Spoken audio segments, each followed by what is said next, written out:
Caríssimos amigos que acompanham o nosso Diálogo Espírita, hoje nós vamos refletir e pensar. Como assim? Refletir e pensar não é a mesma coisa? Quase. Aliás, benditosos aqueles que se animam a pensar e refletir, especialmente sobre temas que interessam e enriquecem a alma.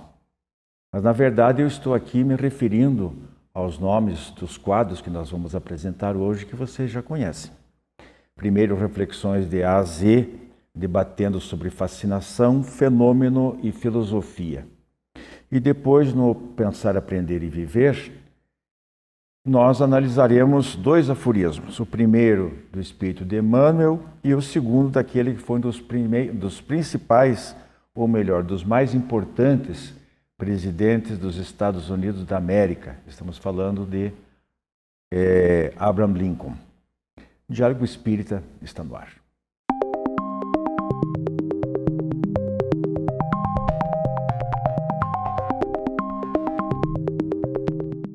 Queridos amigos, nosso quadro Reflexões de A a Z de hoje, nós temos 3 palavrinhas aí para analisarmos: fascinação, fenômeno e filosofia. Vou começar aqui com a Andréia. Fascinação, suponho que você vai falar sobre um dos tipos de obsessão, é isso? Perfeito, não é essa fascinação quando a gente fica encantado com o mundo, fascinado com o mundo. A gente vai falar aqui o foco na doutrina, né? Então, Allan Kardec, no livro dos Médiuns, dedica um capítulo todinho para falar dos tipos de obsessões que todos nós, em algum momento, passamos, sofremos.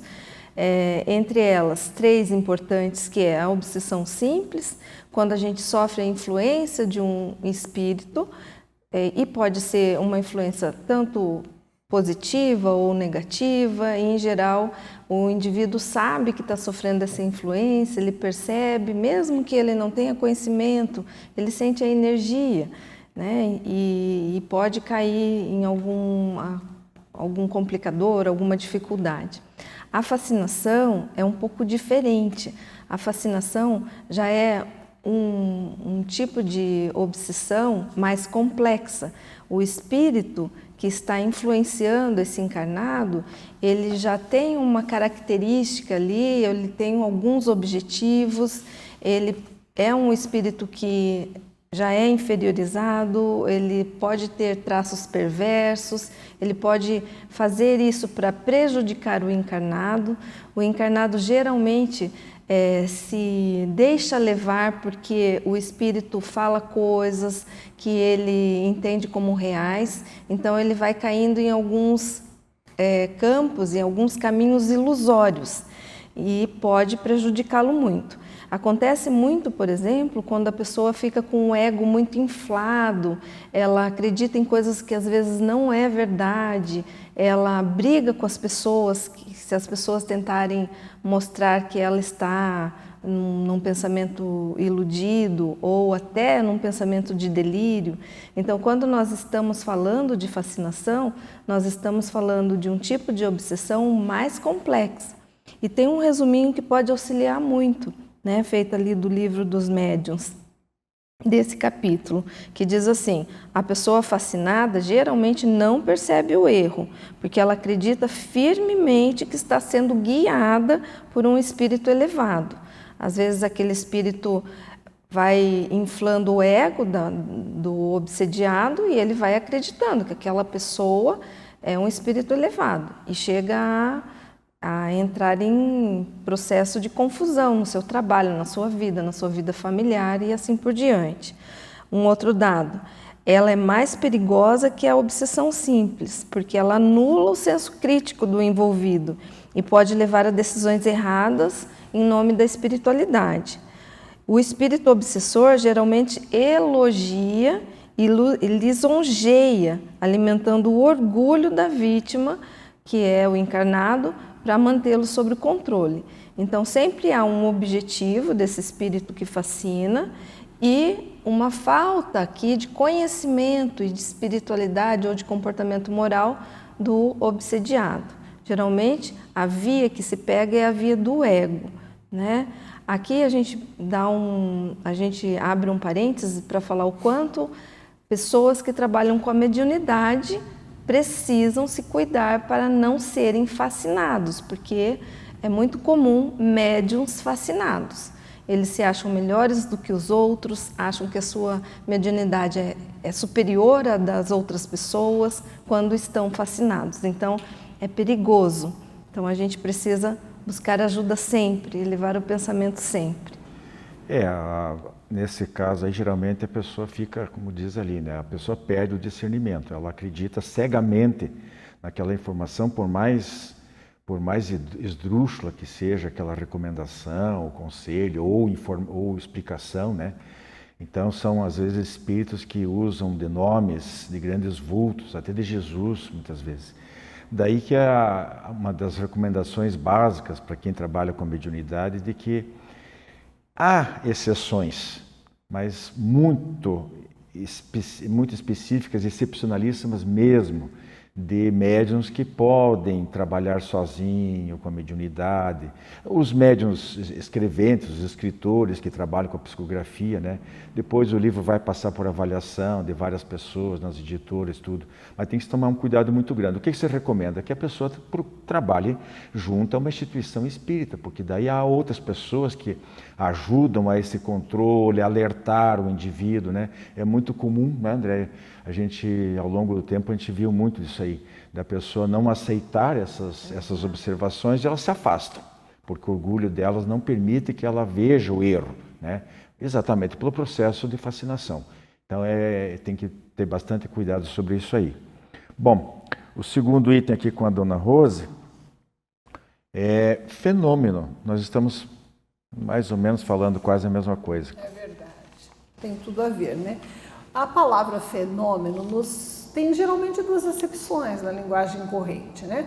Um fato excepcional, diferente, que chama a atenção, ou um fato corriqueiro próprio das leis da natureza. Dentro da doutrina espírita, fenômeno nos remete a fenômeno mediúnico, comunicação de espíritos. É desse ponto de vista, né, que nós vamos abordar. O que são comunicações mediúnicas ou comunicações de espíritos? São mensagens que chegam no plano espiritual, ou aparições, ou pessoas que são vistas em desdobramento em dois lugares, sem que aquele fato possa ser explicado pelas leis da ciência normal que trata da nossa vida material. Kardec criou vários critérios para nós observarmos e classificarmos esses fenômenos. Para efeitos didáticos, ele classificou os fenômenos mediúnicos, que seriam as aparições e comunicações dos espíritos, em dois grandes grupos. No primeiro grupo estariam os fenômenos de efeitos físicos, aqueles que impressionam um dos nossos 5 sentidos. Ou a gente escuta, ou a gente vê, o espírito aparece, se materializa e todos que estão no ambiente escutam o som ou veem aquele espírito materializado, como por exemplo nos casos estudados por Sir William Crookes, né, da Kate King. As obras estão aí, basta pôr esse nome, William Crookes ou Kate King na internet, que nós vamos ver inclusive as fotos do espírito materializado. Foi uma pesquisa feita durante muitos anos com todos os critérios científicos. Os fenômenos de efeitos físicos se dão com o auxílio da energia de algum médium presente no ambiente normalmente, mesmo que aquele médium não saiba que sua energia está sendo usada. E, normalmente, eles se dão como materializações, aparições de efeitos luminosos no ambiente, objetos que são transportados e se materializam no ambiente, raps, batidas na parede ou movimento de mesas que indicam letras e transmitem mensagens. Todos aqueles que nós captamos por um dos 5 sentidos são chamados fenômenos de efeitos físicos. Mas às vezes, e até com maior facilidade, os espíritos querem conversar com alguém, conversar com um parente, trazer uma mensagem. Às vezes precisam orientação, precisam contar a sua história. E aí nós temos aqueles fenômenos que o médium transmite a mensagem. Então, olhando, a gente não vê o espírito. Mas analisando o conteúdo da mensagem, você vê que o estilo, as ideias, às vezes até os maneirismos que o médium assume, correspondem a daquele espírito que diz que está se manifestando. Ele conta, eu sou José, desencarnei tanto de tanto, e a história dele bate a gesticulação, alguma parte do estilo também. Quais são os principais tipos de fenômenos de efeitos intelectuais?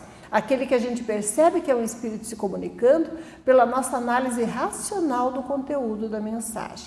Os principais são psicofonia, através da fala, um espírito conversando por um médium através da fala dele, ou por psicografia, em que a pessoa segura um lápis e escreve a mensagem que o espírito vai ditando. Tem um monte de nuances nessas mediunidades. Tem a mediunidade intuitiva também, que nós captamos uma ideia, né, vinda de um espírito e transmitimos a sugestão. Existem muitas nuances que nós podemos estudar consultando o livro dos médiuns. Kardec fez um manual de mediunidade ao alcance de todo mundo para que possamos nos esclarecer, mostrando que mediunidade é um fenômeno também das leis da natureza. Apenas é desconhecido de uma parte da humanidade e não pode normalmente ser mensurado, pelo menos a de efeito intelectual, com aparelhagem física. A de efeito físico, há a possibilidade de fotografia e mensuração. Pesquisem o livro dos médiuns, que vale a pena a respeito da matéria. É verdade, está tudo lá. E é imprescindível para quem trabalha ou pretende trabalhar, né, com a mediunidade, que às vezes esse querer nem sempre é poder, às vezes a pessoa não tem predisposição, inclusive orgânica, para isso, porque o fenômeno é espiritual, de comunicação, mas há que se ter o corpo, o médium é um instrumento. Como instrumento ele tem que ter a capacidade de adaptar as suas energias aos diversos tipos de comunicantes, etc. Bem, e o terceiro item, Andréia, na filosofia. Eu lembro que filosofia, lá não sei bem desde quando, alguns séculos antes, não existia ciência, né? Tudo era filosofia, era caracterizado como filosofia, tanto a metafísica, a transcendental, como nós dizemos, o conhecimento através da razão, né? E só depois que as ciências começaram a tomar seu assento no conhecimento humano e separou, mas só uma ilustraçãozinha que eu estou fazendo. Então, de modo geral, a filosofia é um dos tripés da doutrina espírita. Exato, e todas as ciências precisam da filosofia, né? A filosofia forma a base de todas as ciências, e o Allan Kardec ele estruturou a doutrina espírita em ciência, filosofia e religião. E a filosofia, que vem da palavra filo, amor, e da palavra sofia, que significa sabedoria, tem o significado de amor à sabedoria. Então, todas as questões que hoje em dia nós falamos tanto de filosofia de forma prática, a filosofia aproxima-se de todos nós, porque quando nós paramos para indagar a nossa vida, as questões existenciais, por que eu estou aqui, para onde vou, o que eu faço quando eu morrer, ou eu morro de fato, ou eu não morro. Essas questões são filosóficas. Então, a doutrina espírita também tenta responder essas questões existenciais, que faz a base de todas as questões filosóficas. E nós temos, lá no Evangelho segundo o Espiritismo, por exemplo, já no início do Evangelho, na introdução do Evangelho, fala sobre Platão, fala sobre filósofos que já tratavam dessas questões, das sucessivas vidas, de o ser humano passar por diversas situações aqui, no momento encarnado, material, e depois ele evoluir, né? Ele vai evoluindo à medida que ele reencarna, e depois ele passa para o mundo espiritual e continua evoluindo, continua aprendendo. Então, todas essas questões filosóficas constroem a base da doutrina espírita. E o Kardec também buscou saber, né, essas perguntas todas, como a evolução continua, a evolução contínua do espírito, da alma, a prática da caridade, a prática do amor ao próximo, a reforma íntima, que são questões filosóficas. No Livro dos Espíritos, também na questão 919, existe uma questão filosófica, que quando Kardec pergunta qual é a melhor forma, né, de a gente evoluir, os espíritos respondem: conheça-te a ti mesmo, né, que é uma questão socrática. Então, nesse mundo filosófico que a doutrina se constrói, nós aprendemos muito. E, como a Rose falou, é importante se debruçar sobre a obra de Kardec. Nós aprendemos filosofia ali como se fosse um curso básico, não é verdade? As consequências, o Kardec define, né, a doutrina espírita como uma filosofia espiritualista, né, de consequências morais. E essas consequências morais é que fazem nós refletirmos e ver realmente que aquela história, né, eu creio porque sei. Então não é porque alguém disse que tem que ser assim, cheio com dogmas, com princípios que às vezes os próprios seres humanos criaram por algum motivo e que nós somos obrigados a engolir aquilo como se fossem verdades. Nem a doutrina espírita possui toda a verdade. São fragmentos de verdade que os seres humanos vão juntando. Mas, de um modo geral, o que nós aprendemos, né, Rose, Andréia, é na base da lógica da razão.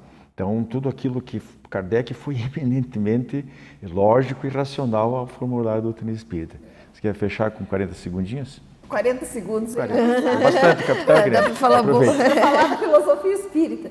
O espiritismo, então, enquanto filosofia, ele trata de maneira racional de questões básicas da existência humana, de questões da vida, da morte, do destino do ser, à luz da imortalidade da alma, da justiça divina e de uma concepção moral desse ser que com livre-arbítrio caminha, promovendo o seu próprio processo de desenvolvimento desde a sua fase mais inferior até chegar à angelitude a caminho de Deus. Abraço a todos, fiquem em paz. Jornal Comunicação Espírita, o voo do espírito rumo ao infinito. Editorial, a luta do bem contra o mal e a transição planetária. Em palavras dos espíritos e dos espíritas, evolução espiritual. Em conexões e reflexões de A a Z, hoje, higiene e hipocrisia. E ainda uma reflexão sobre o papel da fé na longevidade. Jornal Comunicação Espírita, assine e recomende.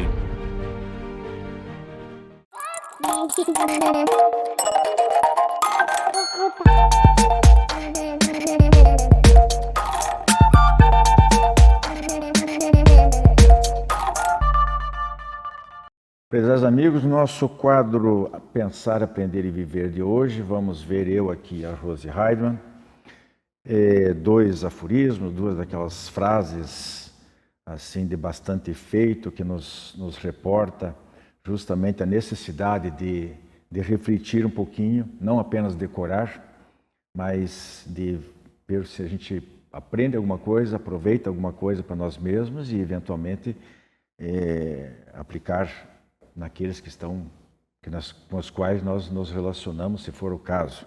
Mas, enfim, uma frase de Emmanuel, portanto, o Espírito Emmanuel, né, através do médium Francisco Cândido Xavier, eu não chequei qual livro. Às vezes é de mensagem volante, né, nem sempre é de livro, mas, enfim, às vezes mensagem avulsa. E Emmanuel, Rose, diz o seguinte: esclarece e avisa para o bem, mas não exijas do próximo aquilo que ainda não consegues fazer. Antes de você começar, só assim, né? Me parece que esse é um recado muito direto aos espíritas, né? Todo aquele que faz algum apontamento de cobrança aos outros e ele não pratica, se aplica, né? Mas talvez entre os espíritas, porque os espíritas têm mais do que a obrigação, por tudo que já conhecem, que já estudaram, eles não deveriam mais cometer esses deslizes, né? De cobrar dos outros aquilo que eles não são capazes de fazer. O que você acha? É útil para todo mundo, mas nós, como espíritas, temos que aplicar a nós. É nosso dever moral sempre, né? Olharmos primeiro para nós próprios, antes de olharmos para os demais. Até isso decorre desse próprio axioma. O que nós temos como base aqui? Esclarece e avisa para o bem. O dever de divulgação. Temos o dever de orientar, de divulgar os conhecimentos, de reprimir o mal? Temos. Até que ponto, né? Sabemos pelo Evangelho que nós temos o dever moral de reprimir o mal, ainda que o trazendo a lume, provocando ruído, chamado escândalo, quando ele está prejudicando pessoas inocentes, prejudicando todo um agrupamento. Mas não apenas para esclarecermos a nossa correção de conduta pessoal, resolvermos questões pessoais. Temos que divulgar a benefício de grupos, a benefício das pessoas e da própria pessoa que consideramos estar errada. Então, o dever de divulgação dos conhecimentos existe. Porém, a autoridade para corrigir é proporcional ao exemplo e à coerência moral de quem admoesta, de quem corrige. Não é possível você exigir dos outros uma conduta que você não exemplifica. Então, a base desse ensinamento do Emmanuel é primeiro olharmos para nós mesmos, vermos se a nossa conduta está o melhor possível naqueles aspectos, ver se corrigimos já as nossas mazelas o suficiente para corrigir os outros e lembrarmos dos conceitos do Evangelho sobre admoestarmos, advertirmos os terceiros. Em certos casos é obrigação moral, quando o mal atinja outras pessoas que não podem se defender ou prejudique toda uma sociedade, todo um agrupamento. Mas se prejudica só a própria pessoa ou só a nós mesmos, a advertência tem que ser feita com a autoridade moral de quem já não partilha aquela mesma falta e, em particular, para que ela se corrija, desde que não prejudique toda uma sociedade, caso em que deve ser pública. O que nós temos, né, de Jesus a respeito disso? A história do argueiro e da trave, né? Olharmos primeiro a trave, que é muito maior em nossos olhos, antes de estarmos apontando o argueiro do nosso irmão. Não é isso, Wilson? Sim. Não? Ter humildade, ter coerência. E exemplo. Com certeza. E exemplo. É só isso. Só isso que temos que fazer. Simples. Temos que viver para isso. Vamos falhar? Vamos. Vamos cair? Vamos. Vamos ficar lamentando? Nunca. Vamos levantar, retomar a marcha e continuar a luta. Isso aí. Bom, a segunda frase é atribuída ao 16º presidente norte-americano, né? Abraham Lincoln. Eu gosto demais dele. Viveu de 1819 a 1865. Eu tenho a impressão, né, lendo essa frase, esse aforismo aqui, porque ele era paraplégico. Aliás, eu nunca pesquisei, não sei como ele... Abraham Lincoln? Não era paraplégico? Não, era paraplégico. acho que não. Acho que era o Roosevelt, né? Roosevelt? Tem certeza? Bom, Tem. seja como ele for... Ele era um caniço. O Abraham Lincoln. Acho que só pelas responsabilidades que um governante desse tem, né? Foi e ainda é uma das maiores potências do mundo, pelo menos na Idade Moderna, né? Já deve ter problema suficiente. Nossa, a vida de miséria que ele teve, né? E como foi criticado por todo mundo. Então, veja só o que ele disse. Ser feliz não é ter uma vida perfeita, mas deixar de ser vítima dos problemas e se tornar o autor da própria história. Bom. Legal, né? É aquela volta por cima, né? É um convite a dar a volta por cima. E isso ele exemplificou, né? Da miséria da sua infância e adolescência até chegar a presidente dos Estados Unidos e ainda assim, né? Trabalhar pela união do país, pela libertação dos escravos, acabando como acabou, né? Assassinado. Sim. Mas foi muito coerente com esse aforismo. O que significa isso, né? Olhem os termos. Ser feliz não é ter uma vida perfeita. Alguém tem vida perfeita na Terra? Não tem. É possível ser feliz na Terra? Claro que é. O que é preciso, né, para ser feliz na Terra? Protagonismo, ressignificação. Se nós achamos que as nossas limitações, as nossas dores, as nossas lutas são imensas, invencíveis, e nos consideramos vítimas das circunstâncias, nós jamais vamos ser felizes. Se nós entendemos, e nisso a doutrina espírita auxilia, como algumas outras crenças também, se nós entendemos que a jornada na Terra É um passo no caminho da conquista das nossas qualidades imortais, que nos habilitarão a sermos de princípios espirituais ignorantes, através dos milênios, a chegarmos a ser co-criadores com Deus, colaboradores da obra divina, detentores de sabedoria, beleza e amor nos planos imortais. Se entendemos que a jornada é essa, o que nós fazemos, né? Entendemos que os problemas são desafios. Até do ponto de vista social, o problema é um desafio ao crescimento. A pessoa, a criança que não enfrenta dificuldades, não enfrenta problemas, não desenvolve-se, não amadurece, não assume as próprias responsabilidades. Em plano maior, Deus nos educa através dos problemas. Quanto mais inteligente a pessoa, mais problema ela enxerga. Aquele que é ignorante só vê o dilema. Ou é sim ou é não. Aquele que se esclarece, que luta, que busca, ele vê o problema, as diversas possibilidades de solução ou os caminhos que não são possíveis em cada questão envolvida. Nosso crescimento espiritual exige o enfrentamento. É isso que esse aforismo principalmente coloca. O que é a felicidade, né? Acima de tudo, estarmos bem conosco. Nós não podemos controlar os fatores externos. Acho que foi o psiquiatra Viktor Frankl, que foi preso no campo de concentração e que dizia que a única coisa que o homem conserva sempre como capacidade de ser feliz em qualquer ambiente é saber que ele tem a capacidade de escolher como reagir. Nós não podemos controlar a perda de um ente querido, a limitação orgânica, a doença que nos atinge, a miséria que chega inesperada. Devemos lutar contra as circunstâncias adversas, mas não as controlamos. Porém, como nós reagimos às circunstâncias externas usando o nosso livre-arbítrio está dentro de nós. E ressignificar a luta e a dificuldade, entendendo que ela é caminho para Deus, caminho para a nossa própria conquista espiritual, nos permite ser felizes desde já, com a consciência tranquila, no caminho do bem. A nossa vida, a nossa trajetória evolutiva é um eterno reconstruir, né? Tem uma frase que diz assim, né? Somos arquitetos do próprio destino. É o que ele está dizendo aqui, ser autor da própria história.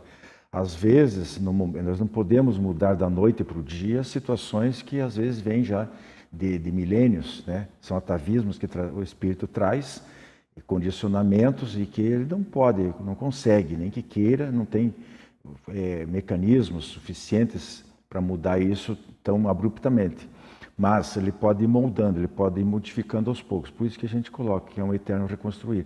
Mas somos nós os responsáveis, né? Independente do que ocorra, ao fim e ao cabo, como se diz, nós somos os responsáveis, ninguém mais, né? Então depende unicamente de nós. E vai se vivendo a felicidade relativa, não absoluta, os momentos felizes como os espíritos colocam nas obras básicas. É isso aí, pessoal. Ficamos por aqui. Até a próxima.